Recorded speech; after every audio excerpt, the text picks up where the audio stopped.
Good morning to everyone at today's public hearing of the Vetting Commission established under Law Number 65 of the year 2023 on the external evaluation of judges and candidates for the position of judge on the Supreme Court of Justice.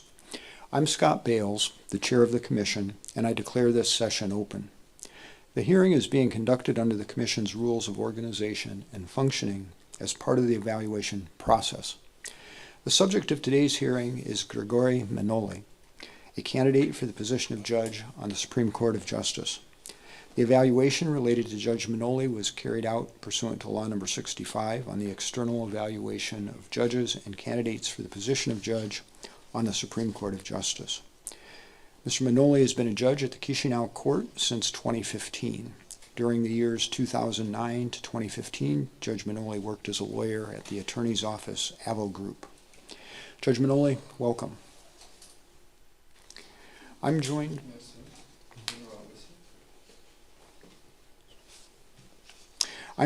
by 5 other commission members. To my left are the Vice Chair, Andre Bevel, and members Lavely Perling and Yuri Gatskin.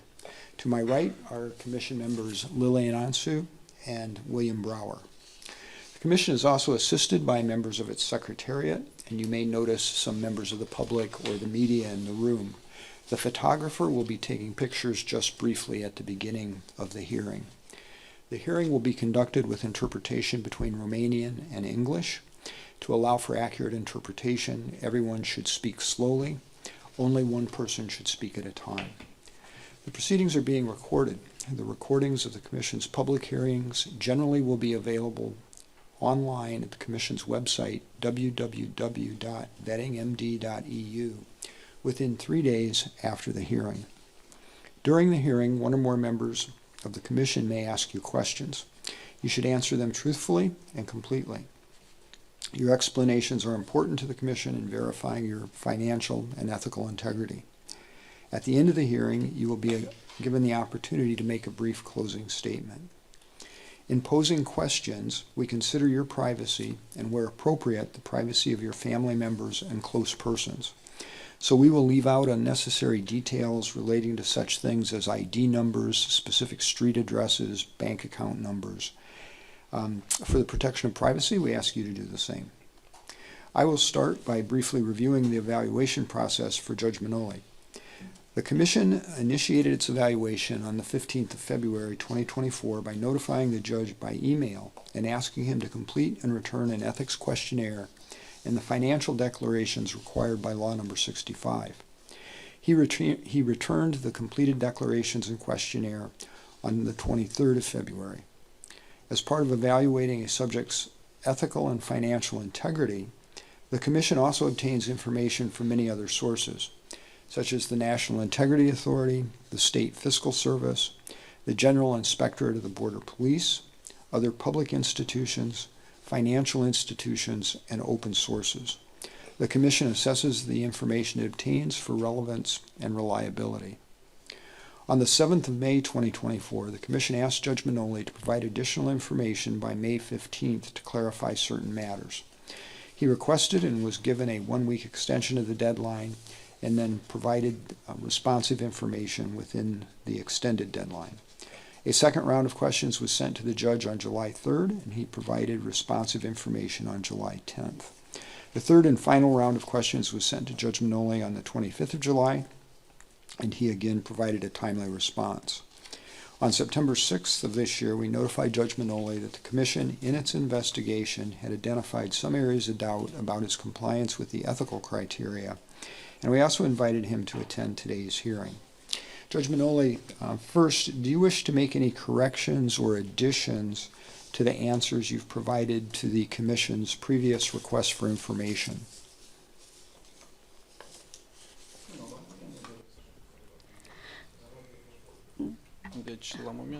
Currently, I do not want to add anything. Mostly, nothing has changed in what I have offered in written.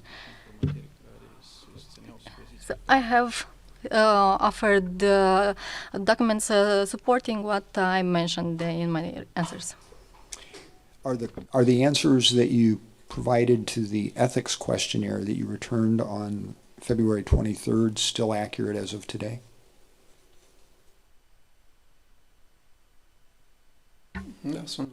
Yes, they are valid. Okay, we will try to keep our questions short and to the point. We ask that your answers be short and to the point as well. I will start the questions for the commission. Judge, as you've noted in the submissions to the commission, during the years 2010 to 2015, you worked at the law firm Avo Group. Another lawyer at that firm is a person named Serena Arnott. That lawyer in the year 2018 in April filed a complaint on your behalf. She was representing you. The complaint sought to annul a 2005 order that had initiated a criminal prosecution. The Chisinau Court ultimately granted the requested relief. More recently, on the 5th of April of this year, you filed a declaration of abstention in a civil case in which Serena Arnott was representing one of the parties. And in your declaration, you noted a possible situation of conflict of interest related to Ms. Arnott noting that she had been a trainee lawyer at the law firm Avo Group while you worked there.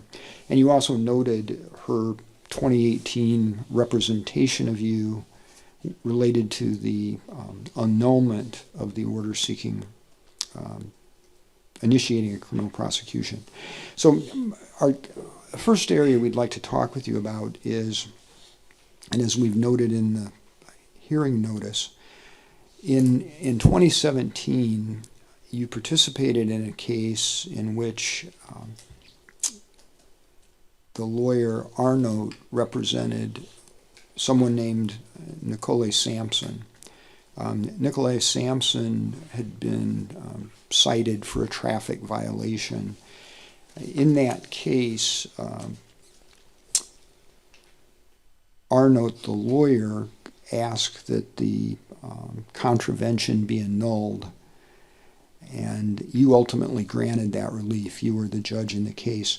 The question that the commission has is why did you not recuse yourself in 2017,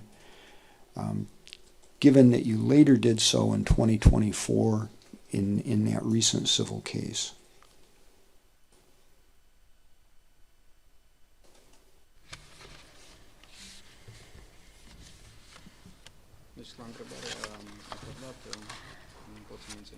On this question, I can mention the following.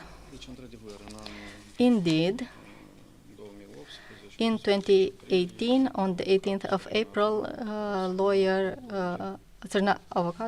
Arnaut signed a complaint based on Article 13 of the Criminal Procedure Code.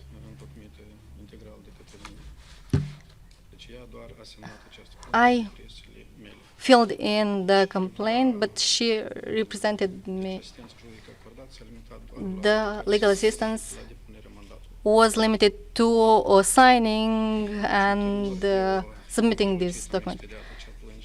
I sent that complaint to the court through the Moldovan Post, as confirmed through the receipt that I have kept. Previously, the Commission mentioned that she represented my interest in front of the prosecutor's office, which is not in line with the reality. The complaint was filed by me or drafted by me personally, so this processual document was identified. When the court examined the complaint, the lawyer and the claimant did not take part in the hearing. After some time, I found out that the lawyer had to file an appeal at the Chisinau Court of Appeal. They did not coordinate with me at the participation in the examining this appeal. Well, He was subpoenaed. excuse me, Judge, let me interrupt because I think we've kind of gotten off track in terms of the chronology. The first question concerns the 2017 proceeding where the lawyer Arnott was asking that traffic violation be annulled for her client, Nikolai Sampson. So my first question is, why did you not recuse yourself in 2017? So that precedes Arnott's representation of you in 2018. Da, deci vis-a-vis de această întrebare, On this question, o să fac câteva precizări. I will make some clarifications. This contravention was not related to traffic rules, but to the selling of some vineyard seedlings without having legal documents for a business. Her client did not violate traffic rules. Am adoptat hotărârea la 13 iulie 2007. I issued that decision in 2017. I admitted the challenge on behalf of Samson Nicolae. La momentul examinării acestei When I examined this decision, măcar relații de I comunicare cu acest avocat. was not even communicating with this attorney. I was not the leader of this law firm. I was not a supervisor. I know that some of my colleagues Avocatul la care dumneavoastră ați făcut referire. was in charge of this person who was an intern. So at that moment, I did not have any incompatibilities in relation to the criminal procedure code and with other rules saying that the judge needs to have a self-recusal even if the situation is not yet mentioned in a legal document. If they consider that their impartiality and objectivity can be influenced. So just so we're clear, do I understand that in 2017, in this matter involving Nikolai Sampson, you did not think recusal was required because when you had worked with Arnott, you were not her supervising lawyer? Is that what you're saying? That you had limited contact with her in the Ava Group law firm?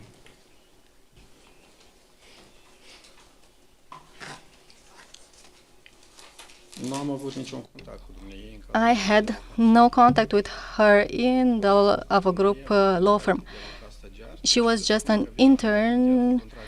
That means that she had an internship agreement with another attorney. la biroul de avocați unei And in that law firm, on Grigore Vieru 16, 42nd office, adică loc de muncă și nu so she was not working there. foarte rar pentru She only came seldom in order to do some things that were related to accountancy, because this is where we had the office of the accountant. și comunicare în acea perioadă. We did not have any interaction or communication in that period with this intern attorney.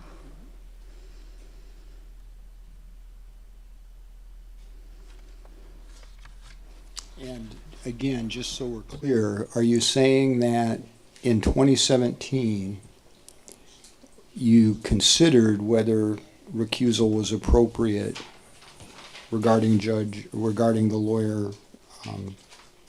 Arnott, and concluded it was not. Is that what you're saying? Da. Okay. Yes.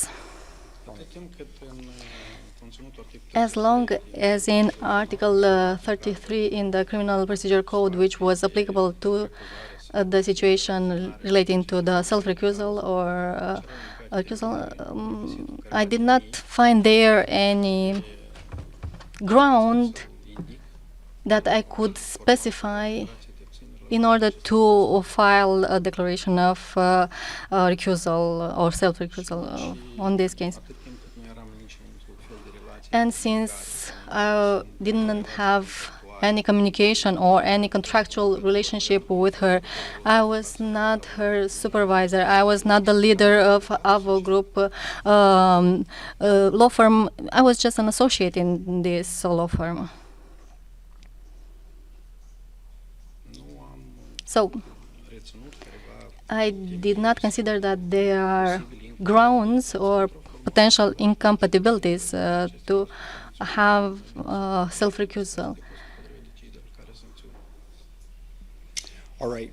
Then let's turn to the second matter that's identified in the notice of hearing. This is the case that involved a criminal case involving a defendant, Grigorie Manoli. And in that case, as you know, the sentence that you imposed was a fine rather than a sentence of imprisonment. The decision was later appealed. The Court of Appeals, at the request of the prosecutor, substituted a penalty of imprisonment for the fine. The Court of Appeals described the proceedings below as the prosecutor having sought imprisonment, the lawyer for the defendant, who was Serena Arnott, requesting that a fine be imposed. So the Court of Appeals opinion at least suggests that in that case, you as the sentencing judge imposed a sentence of a fine, a sentence less than was requested by the prosecutor. Why in this case, this 2018 case, did you not recuse yourself? Particularly given that the lawyer Arnott had represented you earlier that year in April 2018 by submitting the request that the criminal proceeding that had been initiated against you in 2005 be annulled.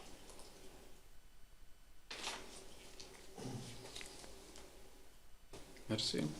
Deci, Thank you. de această situație Regarding this situation, I have mentioned in written examinarea that în cauze penale în care when the criminal case or regarding Mr. Naga Roman, nu am atestatul careva I did not see any incompatibilities based on Article 33, și e simplu din considerent că and this is based on the fact that although Arnaud Sorina o plângere interesă had signed the complaint soluționarea și către on my behalf, which was submitted to the Caucasian court, mi-a acordat careva she did not offer me legal counseling. She just drafted a procedural document, și la nivel național and at the national level, pronunțau încheiere care nu se spune for such cases,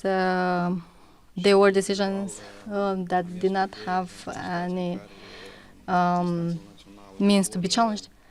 respinge această plângere. Deci aveam So intenția my intention was to file a complaint to the European Court of Human Rights, respectiv a fost o and therefore this was a strategy preconcepute pentru that I had designed for the situation when I would need to file such complaints. la etapa depunerii plângerii aveam Because at the moment when I filed the complaint, I could have had a legal representative. I did not use this legal tool, and therefore I did not take all actions to have an effective defense of my right and interest. And based on this, I concluded that the complaint needs to be signed by a lawyer, so that later this would not be an argument saying that although at the national level I had the possibility to be granted legal counseling, I did not know this. So this was the assumption. Regarding the fact that the Court of Appeal gave a different sentence than the one I gave, you said that the sentence I gave was less harsh. In all the criminal cases that I managed, and these were hundreds, I always thought that I am not in the favor of the claimant or of the defendant. And as long as the law provided for some type of alternative punishment, I always thought about the types of punishments. This person was Moldovan. He was living in Norway. He had a family, children, and that was his first criminal offense. And I concluded that in order to help him improve,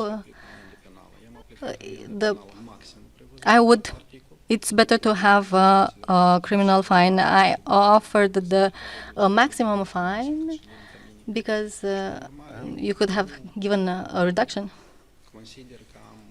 And therefore, I do not think that this was in favor of someone or of any of the parties. So, you are perfectly right that the lawyer of the defendant asked for a punishment that was less harsh, but I analyzed the request of the prosecutor to have a custodial punishment. Okay. The Court of Appeal had different opinion than I did. Okay. Let me go back a little ways. How did you identify the lawyer Arnott as the lawyer you would ask to file the complaint seeking the annulment of the initiation of the criminal charges? I understood from what you said that you wanted to have a lawyer do that for you because of what you were contemplating in terms of a possible action before the European Court of Human Rights. But how was it that you chose her to file the request on your behalf? Deci, foarte simplu. It's simple. În situația în care Given the fact that persoana are nevoie de o asistență juridică, when a person needs legal assistance, they think that solicit ca să fie acordată această de asistență juridică. they ask Unui avocat care, mă rog, face this legal assistance from a lawyer that is part of a law firm or that is someone they know. At that point, perfectarea accesului la secret de stat. I was making the documents to have access to state confidential information. There was an issue in 2018 regarding the checks made by the relevant authority.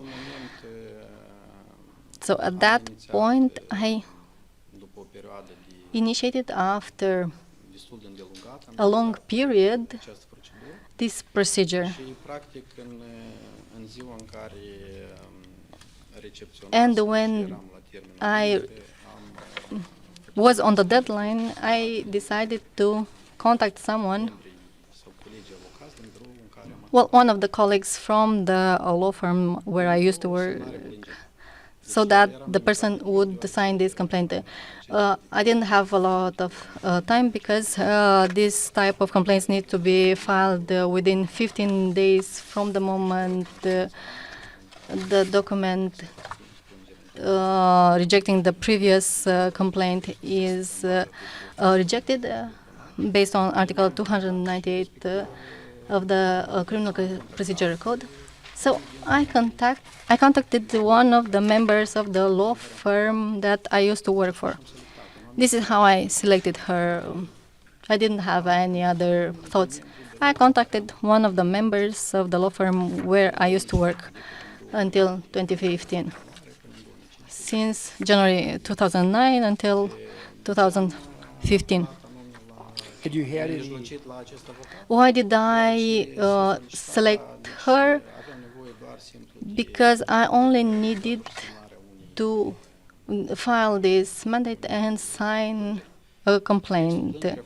The text of the complaint was drafted by me personally. doar a semnat-o She just signed it and submitted the mandate clară contractul. based on our contract for legal assistance that we concluded in that period. had you had any contact with Ms. Arnott between when you left Alva Group in 2015 and the time that you asked her to represent you in 2018? Absolut nicio interacțiune. No interaction whatsoever. Okay. Her representation of you continued after April of 2018. There's a decision in September of 2018 noting that she's your lawyer.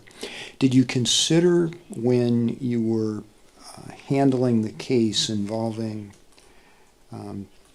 Vinaga Roman, did you consider whether the fact that Arna was representing you might create a question about the appearance of partiality?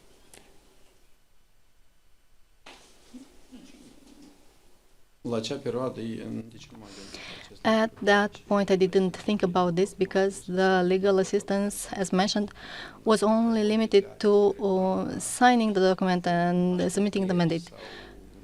We didn't have any obligations, expectations, so I didn't have expectations related to this lawyer. So All right, and just so we're clear, from what you've said, I understand that in 2017, you did consider whether you needed to recuse yourself given Arnott's involvement in the case, and you concluded you did not need to do so.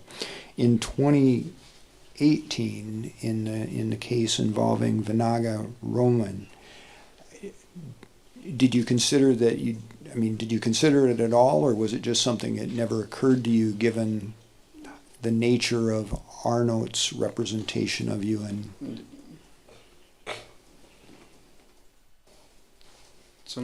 ținând cont de natură reprezentată. given the nature of the representation, the fact that the legal assistance was only limited to the signature and the submission of the mandate, I did not consider that I need to self-recuse based on Article 33. So, as mentioned, if this is not in a legal document, the lawyer needs to self-recuse when their impartiality can be affected. So, I did not think that there are grounds to self-recuse. When a judge receives a case, they analyze if there are any incompatibilities or grounds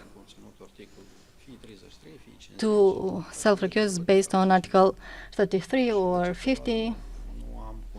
And at that point, I did not consider that there are grounds to self-recuse myself. what's different in this case, the 2018 case, from the case more recently, April of this year, where you did file a declaration of abstention.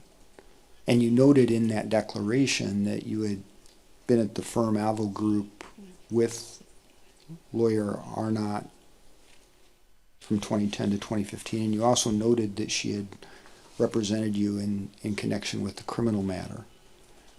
Why the different?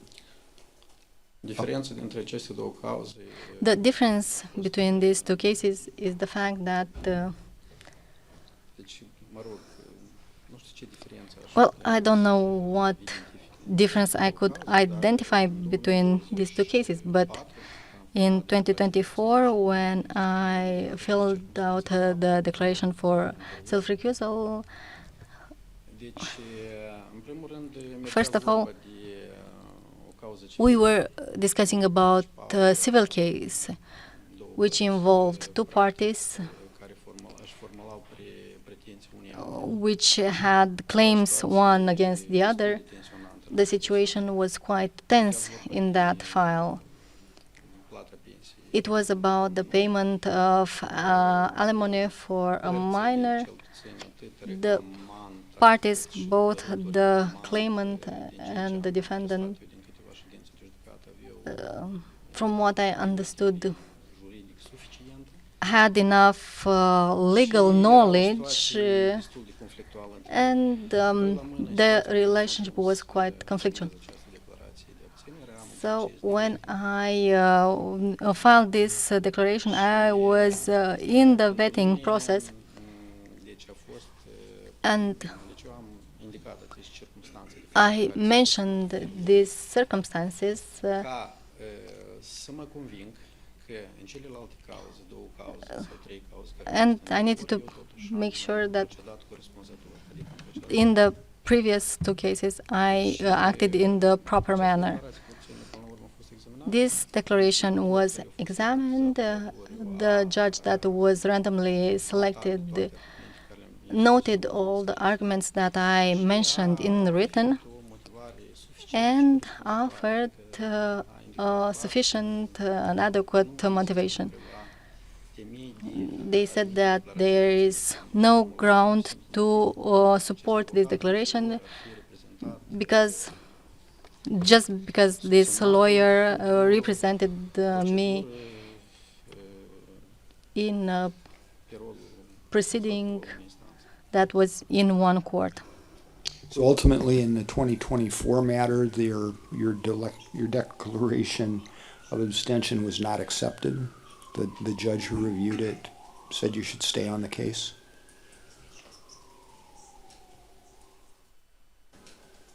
Exact. Yes, exactly. And this is what I did.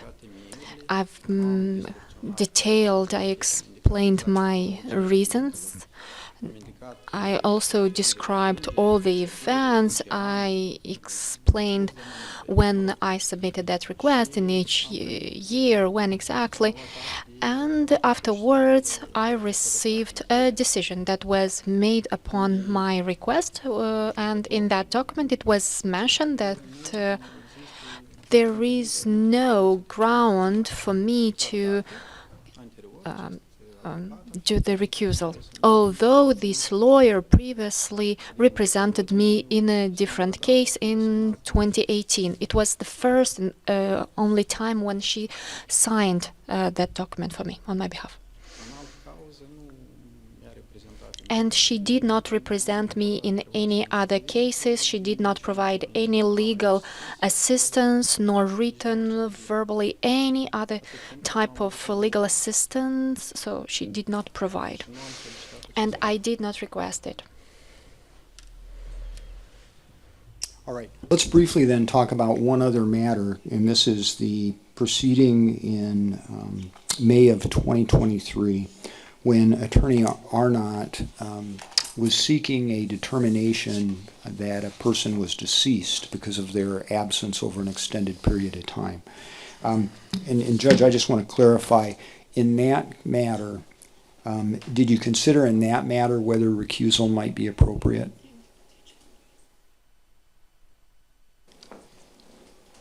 Deci nu m-am gândit. No, I haven't thought. Well, I've thought about it, but I didn't find any grounds to submit a recusal. So I also took into account the fact that I did not find any incompliance to examine the case. So that case was based on a request. It was a special procedure that I had to examine. Yeah, I understand. It was an uncontested proceeding because someone had been gone, and I understand that. My question really is, did you think about it? Did you consider whether, given that lawyer Arnott had represented you some years before, and given that you knew her from the AVO group, did you consider whether you should recuse?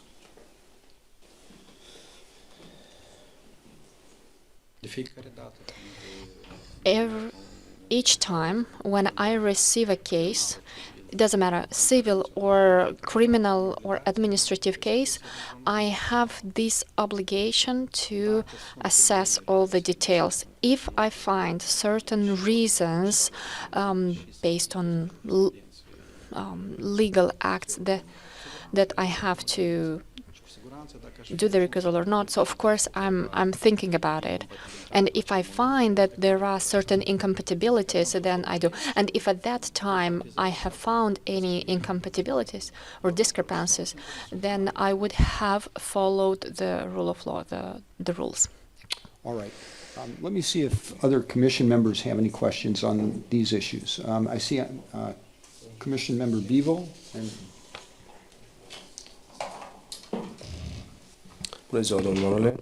Good day, Mr. Manoli. I have several questions to clarify certain things. You have mentioned previously that when you were working as a lawyer within AVO Group Attorney's Office, Mrs. Arnaut was an internship of your colleague, an intern of your colleague.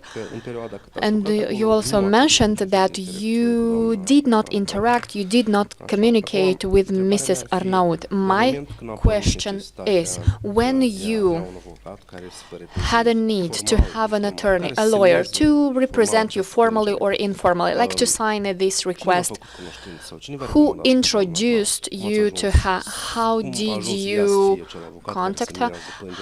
How it ended that she became your lawyer? So when I worked for AVO Group, they had many interns. When she was an intern, when Mrs. Arnaut was an intern, there were also another intern, Lozan Alina, who is the daughter of the head of that attorney's office, the person who led that attorney's office. Mrs. Arnaut and Mrs. Lozan were studying together the same faculty. I know both of them. Like physically, I know them. They were present there on certain days. They were present in that office. They interacted with mentor lawyers with whom they had certain legal agreements. And this is how I met her and the daughter of of the boss. So you knew her because you worked together at that office, so nobody recommended her to you. And the second question, so her work on that case was formal, just to have an attorney on that case. Well, it was a defense strategy, and I needed her support only to sign that document and to submit it. Well, it's your decision as a client to work like that with your attorney. But my question is, so you've mentioned previously that no other obligations were in place besides the fact that she had to sign that request. And I wanted to understand, no other obligations, you mean that the lady provided pro bono service for you? Yes. Yes, she provided pro bono legal assistance. I did not pay anything, and she did not request any money. So when I completed the request and I left the court, I had that stick with me with that document. I met her right near the court and I asked her, could you sign this request for me and submit it?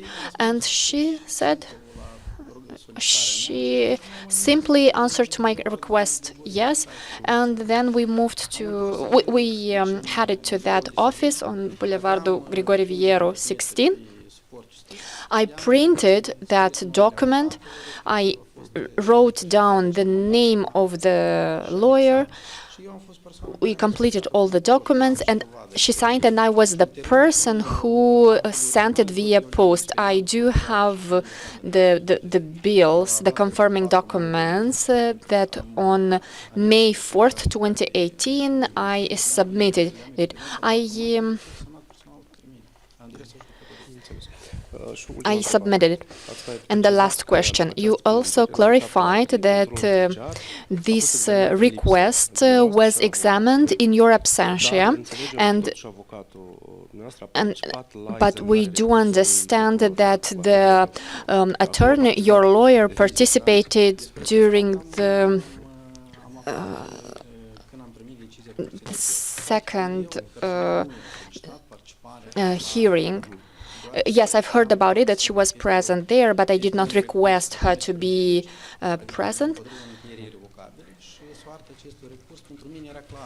And somehow I knew what the final decision shall be regarding that appeal. Yes, Commissioner. Thank you. Thank you. And I also would like to continue from here because we would like to understand. And my question is very simple. How would you describe the relationships with your lawyer, Sorina or no? Please, could you imagine the scale? On one end of a scale is that she's stranger. You even don't recognize her when you meet with her in the street. And on the end of other end, this is that she could be your friend. Could you please describe us your relationships in 2017? 0 point stranger, 10 points she could be your friend.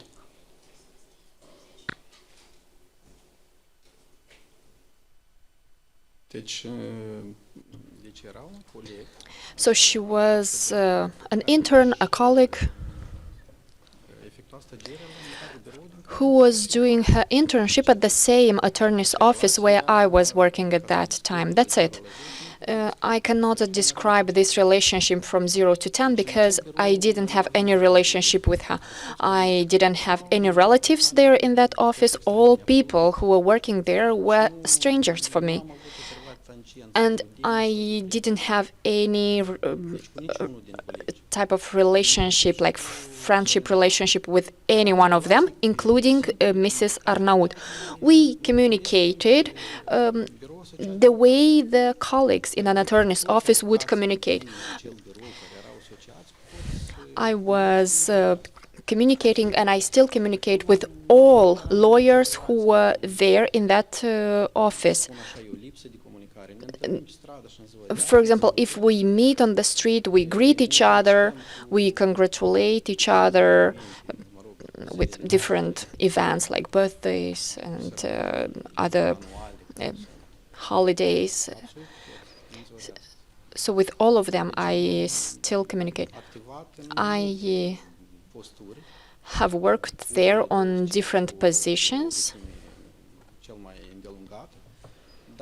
for quite a long period of time, but I communicate with all my colleagues from different groups. I can't say that I have their contacts, the contacts of anyone, but if I need to contact a colleague or a former colleague, for me it's not difficult to call someone else and ask their contact details. How big was the law company when you worked there?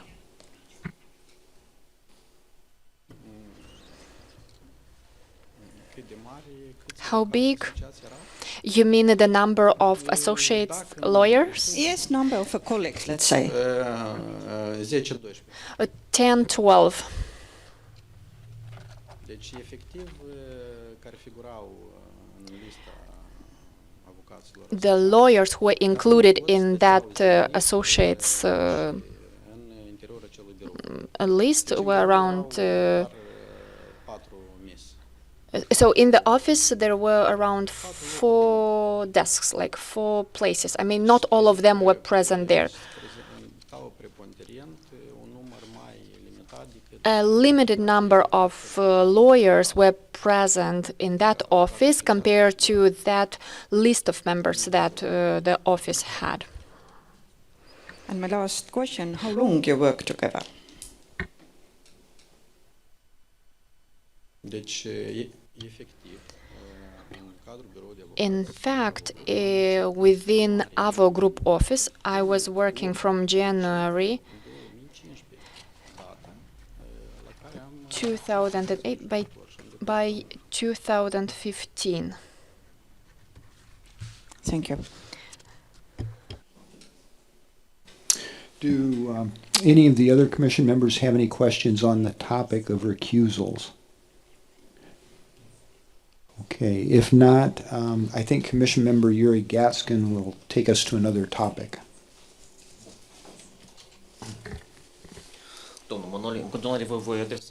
Mr. Manoli, I will ask you a series of questions regarding 2 companies that were included in your declaration of wealth, the companies of your spouse.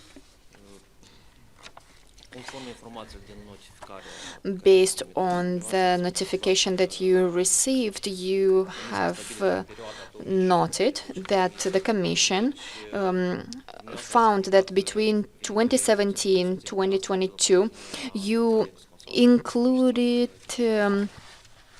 some incomes received by your spouse, Nova Lex Consulting.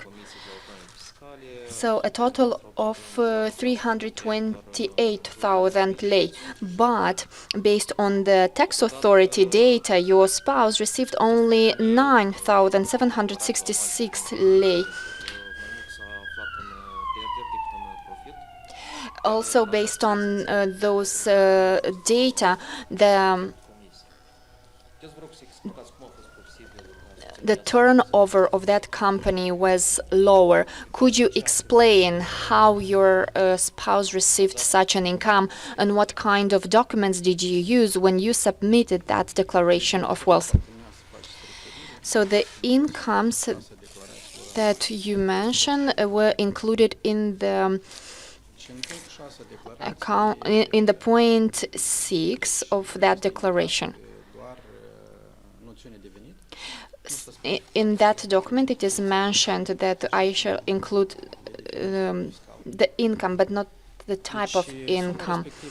So the sum of money that you refer is the gross income of the company, all the entries. So I presented this sum, and afterwards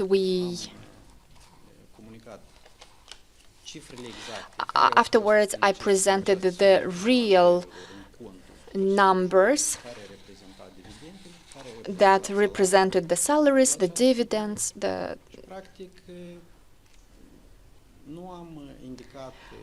and I did not intentionally indicate it. So I just mentioned this sum because this is how it is mentioned in that declaration. In that declaration, there is no discrepancy.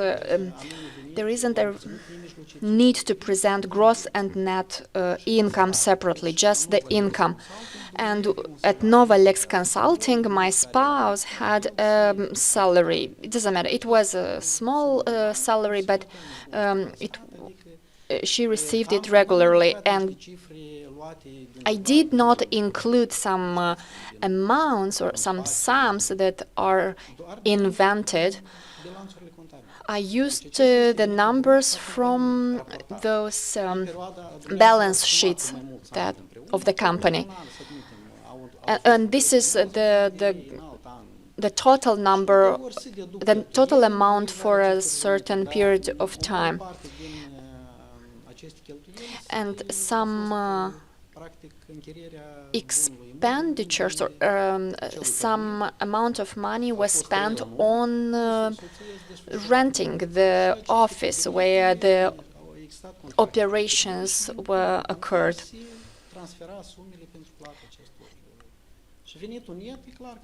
And of course, the net income was much lower. So you mentioned that in that declaration submitted to ANI, you included the total income of the company, the gross income of the company. Although in that declaration it is mentioned that you have to mention the incomes of individuals.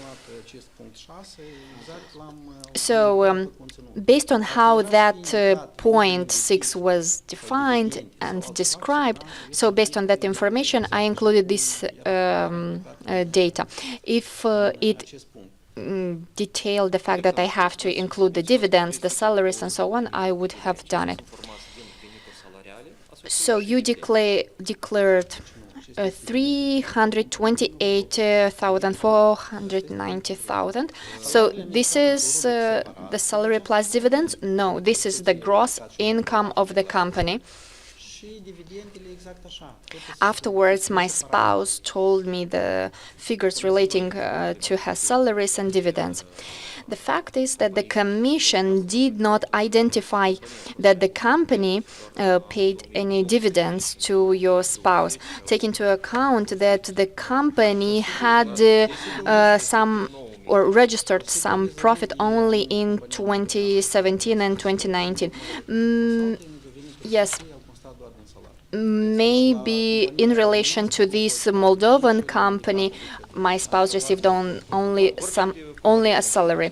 But if to speak about Romanian company, then she received some dividends as well. We are speaking about Moldovan company. So do you agree with the estimations that we included in that notification? I partially agree with them. So the Commission indicates that these 300,000 lei are my spouse income, but it's I do not agree with it because this is the gross income of the company.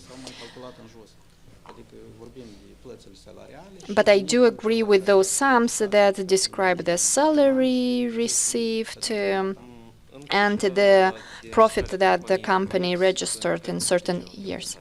So in the company statement, it is mentioned that the company does several business activities. Can you mention what kind of activities actually she has conducted? Based on the name of that company, so this company provided only legal assistance. 2 people provided legal assistance. Pardon. So the company provided legal assistance to 2 companies. So the company had only 2 employees, my spouse and the accountant. In that period when the company was renamed, she was a graduate from law school, and that was the first business or activity of her after graduation. Afterwards, she achieved another degree in law. Did you make any investments, serious investments in this company? No, we haven't done any serious investments. Does this company have any assets? No, this company doesn't have any real estate, fixed assets. Well, it might have like a printer or stuff like this, but not essential things. Did it undergo any fiscal tax controls during this period? I do remember that when this company was functional, so the company submitted all the documents on time. At the moment, this company is not active because since September 2022, my spouse is not in the country. Also, she's a public official and she does not have any right to do businesses. All the declarations that were submitted to tax authorities, to state authorities, are valid. Yes, and I do remember that 3 or 4 months ago, I received a notification at home from tax authority stating that the company did not submit certain declarations for a period of time, but the company is not active. So it's not active since we established another company in Romania, August 2019. So the second company was established in Iași. You also mentioned that for the past 3 years, your spouse received around 571,000 RON. So it's more than 100,000 euros. You also presented the ANAF declarations, the declaration that was submitted by this company to ANAF. Based on certain research, the Commission identified that your spouse received only 29,000 RON as dividends. You also presented the data regarding the bank accounts of that company, and we analyzed certain transactions made with those accounts. But summing up all those transactions, we identified that the total amount is around 67,000 RON. So it's just a small part of the total amount. Could you explain? Could you elaborate? It's the same explanation. We are talking about gross income. If to refer to the tax code, Romanian tax code, Article 68, it provides the definition for gross and net income.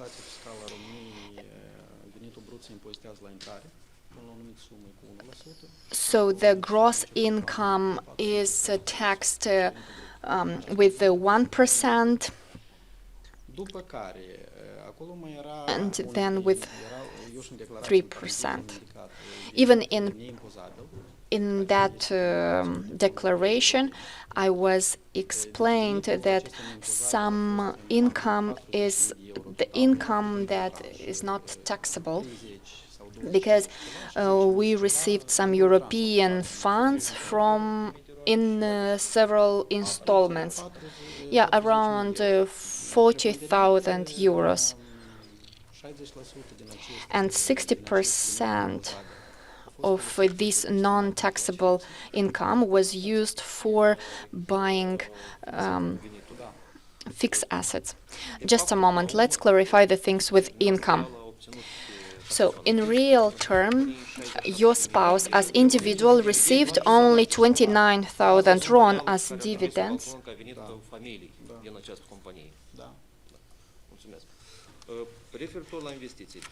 Regarding the investments, you declared that from your family budget, you invested around 8,000 euros, around 40,000 RON. You also received some European support, around 40,000 euros. These are the total amount of investments that were used to buy certain fixed assets, amounting to 107,000 RON. So we speak about equipment, about the reparation. Yes, we repaired an office that we rented, and we equipped that office with body care equipment. And the company had only one employee during that period. No, it had several employees, but some of them were hired, some of them got dismissed. So I don't know the total number, but I know that two, 3 employees were working there. Some of them, someone was leaving and they were hiring someone else, because the company was providing different type of services, like cosmetology services, and some employees did not like certain conditions and were leaving. So the majority of the equipment was bought using the European funds. Do you have the documents confirming it?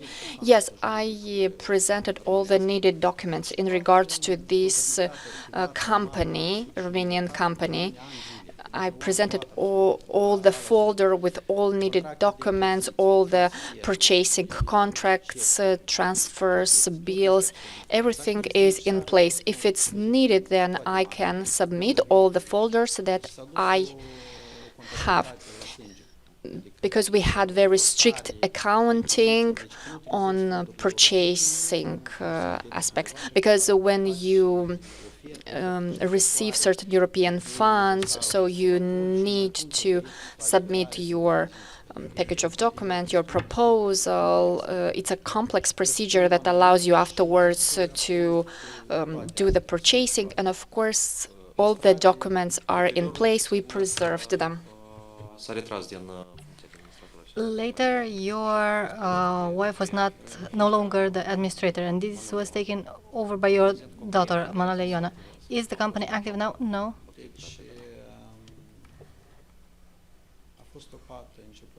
There was a period starting the 1st of December 2022. My wife left the country in September 2022. And my daughter was also away, and managing the company remotely was not efficient. And in order not to have losses for a longer period, they suspended the activity. So there was no point in having the company open just to pay bills. During the pandemic, after the pandemic, yes, they started working at the beginning of the pandemic. What is the fate of these assets purchased for the activity of the company? Currently,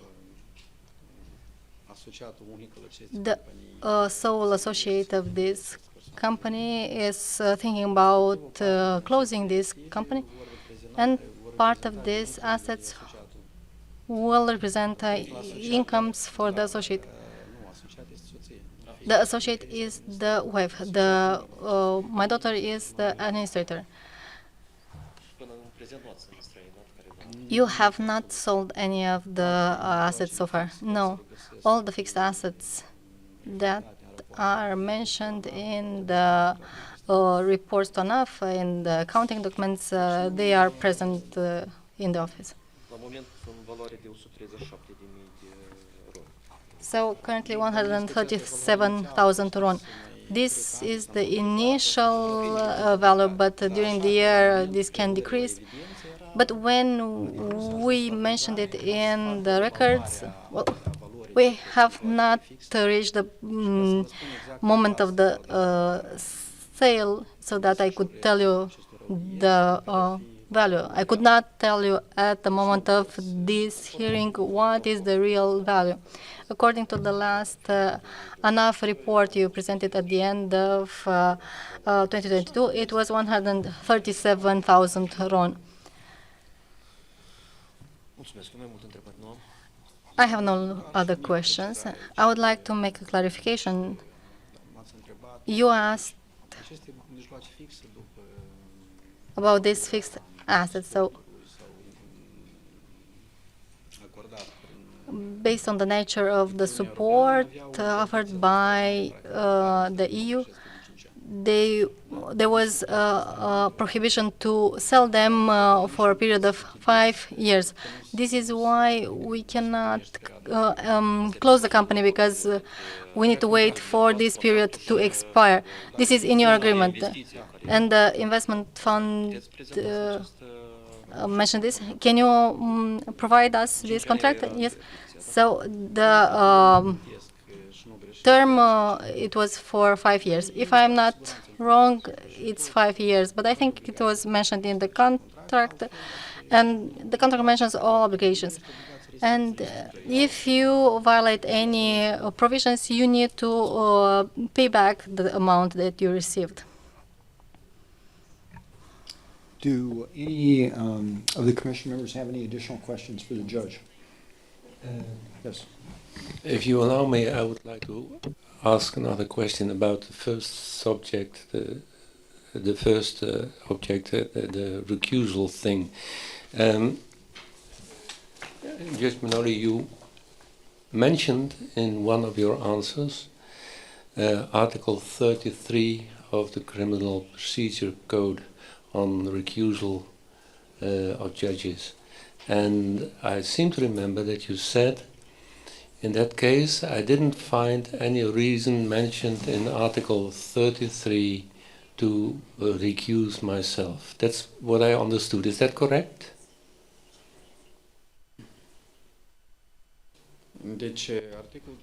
Article 33 of the Criminal Procedure Code mentions the grounds on which the judge can have a recusal.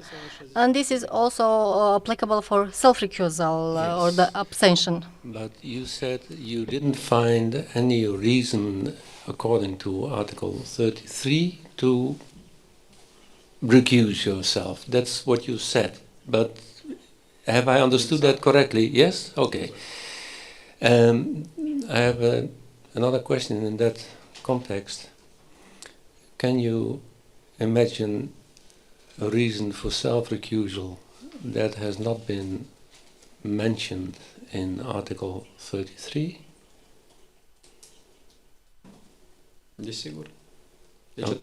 Of course.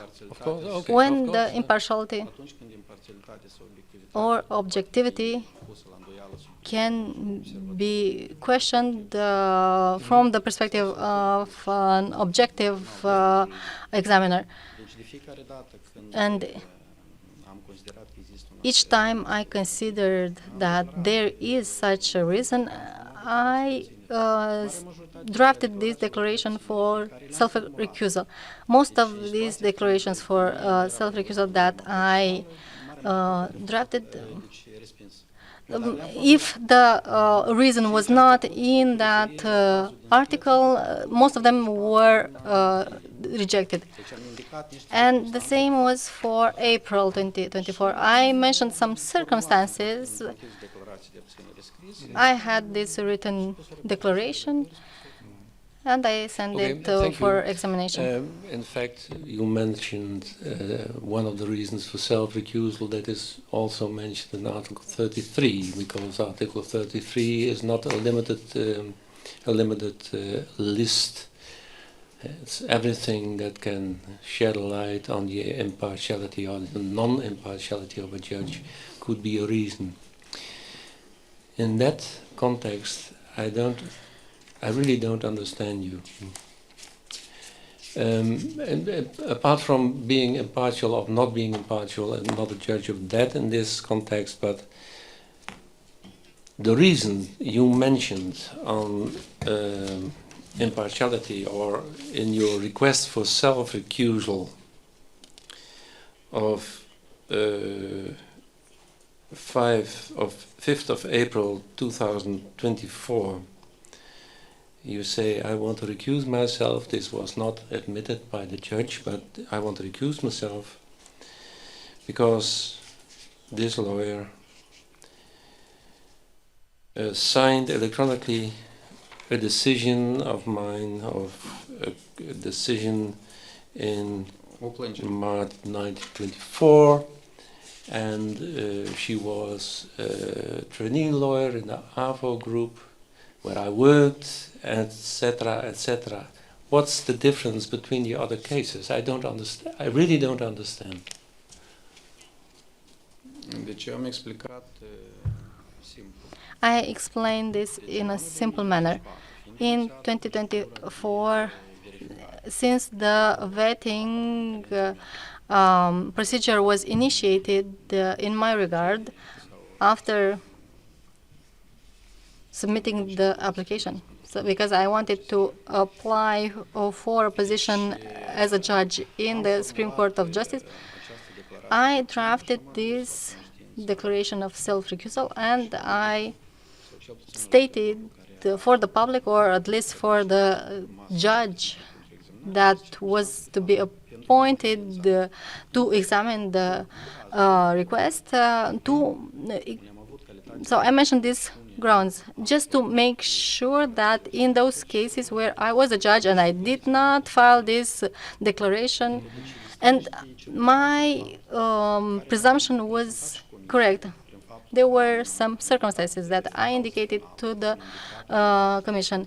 I mentioned the criminal cases, and I also mentioned the lawyer who signed that complaint. May I cut this short? Do I understand it correctly that you say I filed this request for self-recusal in order to be sure, if I had a positive decision, in order to be sure that the previous cases were also rightful?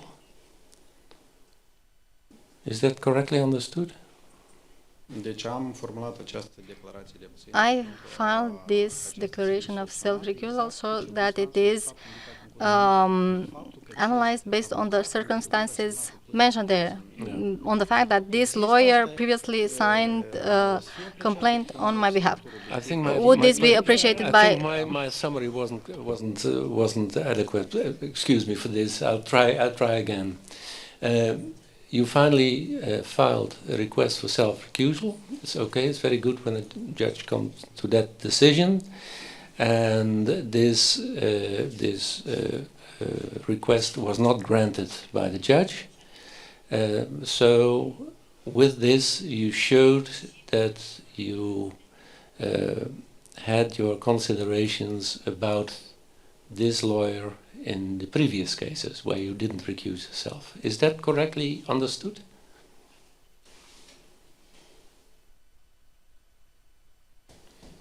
Deci în cazurile anterioare, deci tot timpul In the previous cases, always before starting the examinations, I thought whether there were any incompatibilities. At that point, I did not consider there were any incompatibilities. But later, at a different stage, given all these procedures, I wanted to make sure that indeed there was no incompatibility, because this lawyer signed a complaint defending my interest in 2018.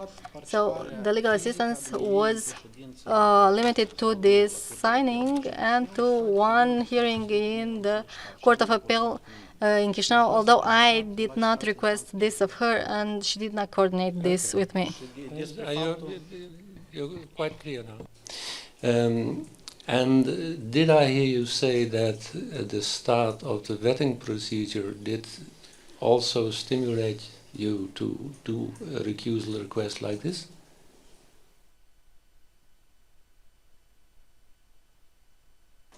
Deci nu eram la început, eram deja după This was not at the beginning, this was after the vetting process had started. I filled in the form, and there was field there asking whether you had certain position in certain cases and what were the solutions. And I mentioned all these circumstances. And given the fact that I had already presented this information to the Commission, and then this case came up, I drafted this recusal declaration. So I used the legal logic, and I thought that, given the fact that I offered this information, but I offered this information in 2018 also when I submitted the access to secret information. So this was known to the relevant institutions at that moment. And when this lawyer came with this case, I drafted this self-recusal declaration, and I mentioned the chronological order of the events. And I stated that it might be an incompatibility, and the judge did not agree with this, and he explained why. So, okay.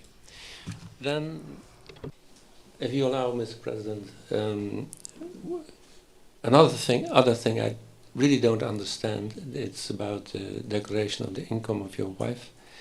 And you gave an explanation. You said, what I mentioned in the declaration was the gross income. But what I understood from the report is that even the gross income could not be covered by the total turnover of the companies. So I don't understand this. And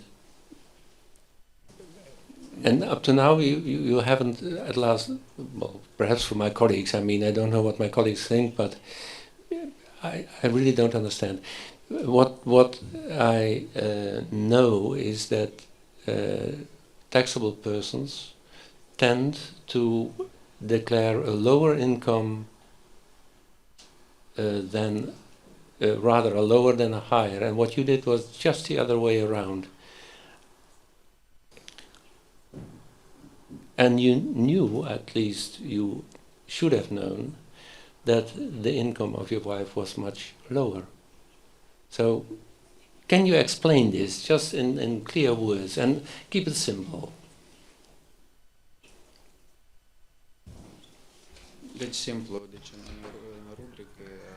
So, to keep it simple, in that field, in the annual declarations of incomes and properties, I mentioned for both companies, both for the one in the Republic of Moldova and the one in Romania, the gross income, the companies that enter the accounts of both companies. And this can be shown based on the bank excerpts.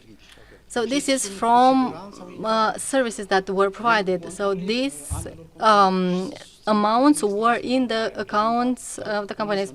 And I can offer this. Oh, actually, the Commission did not ask me to provide the bank excerpts, bank statements, but I did this. And according to the legal legislation in the tax field, they mentioned the gross incomes, but they also mention incomes from investments, and this includes dividends, interest rates that were paid to the founder or the associate, and incomes from selling fixed assets when the company is closed. It's quite clear what you say, but in fact you declared more than what the companies could pay. Deci în declarația nu este specificat că The declaration doesn't mention whether we should fill in the gross or net income. This is the drawback of point 6, and I thought about the fact that I, as an individual, declared the gross income, the salaries, and so on. You said so. Thank you. Cel No further puțin- questions. Any other questions by commission members? Judge Manoli, would you like to say anything further, either about any of the questions we've raised or just the process more generally? You're allowed, if you wish, to make a closing statement before we wrap up the hearing.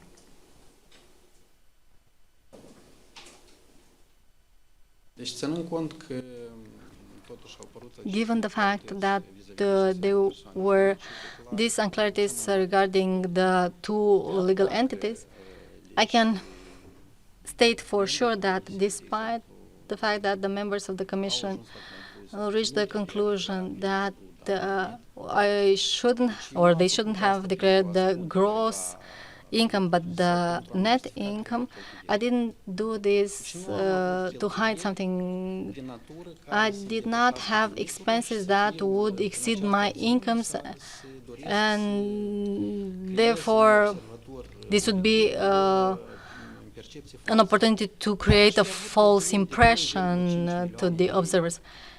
dar de fapt If I had very high expenses and the dividends were 100,000 lei, există careva premise de I could say that there are grounds to doubt this. But my family had a modest lifestyle. achitat doar facturile. We only paid the utility bills. We did not have any purchases, real estate purchases.